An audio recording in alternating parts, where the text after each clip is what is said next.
বাসার গৃহকর্মীকে নির্যাতনের ঘটনায় আরও বিপাকে ঢালিউডের আলোচিত চিত্রনায়িকা পরীমণি। থানায় অভিযোগ জানানোর পর এবার বিতর্কিত নায়িকার বিরুদ্ধে আদালতে মামলা দায়ের করলেন নির্যাতিতা গৃহকর্মী পিঙ্কি আক্তার।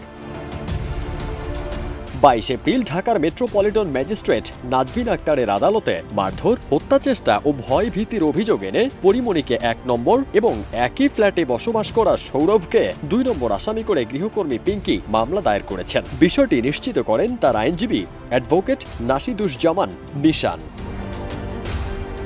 মামলা তদন্ত করে পিবিআইকে 8 মের মধ্যে প্রতিবেদন দাখিলের নির্দেশ দিয়েছেন আদালত। পিঙ্কি নেত্রকোনার মৌগাতি ইউনিয়নের ফাদুলিয়া গ্রামের মোহাম্মদ মোজাম্মেলের মেয়ে।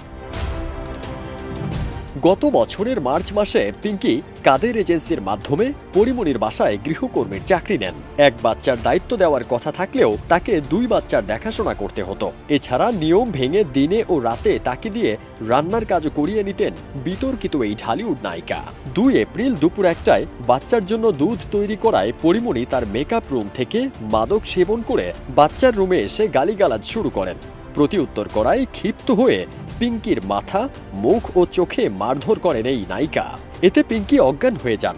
জ্ঞান ফিরলে পিঙ্কি তাকে হাসপাতালে নেওয়ার অনুরোধ করলেও পরীমণি এড়িয়ে যান। এ সময় পরীমণির কথিত সঙ্গী সৌরভ পিঙ্কিকে মারতে পরীমণিকে উৎসাহিত করেন এবং তাকে বাইরে যেতেও বাধা দেন। পরে পিঙ্কি 999 নম্বরে কল করে পুলিশের সহায়তায় বাসা থেকে বের হন এবং কুর্মিটোলা জেনারেল হাসপাতালে চিকিৎসা নেন।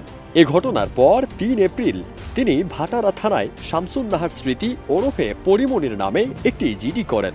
জিডিতে অগ্রগতি না থাকায় পরে তিনি আদালতে মামলা করেন বলে আবেদনে উল্লেখ করা হয়। ফারদিন সানি, দেশ রূপান্তর।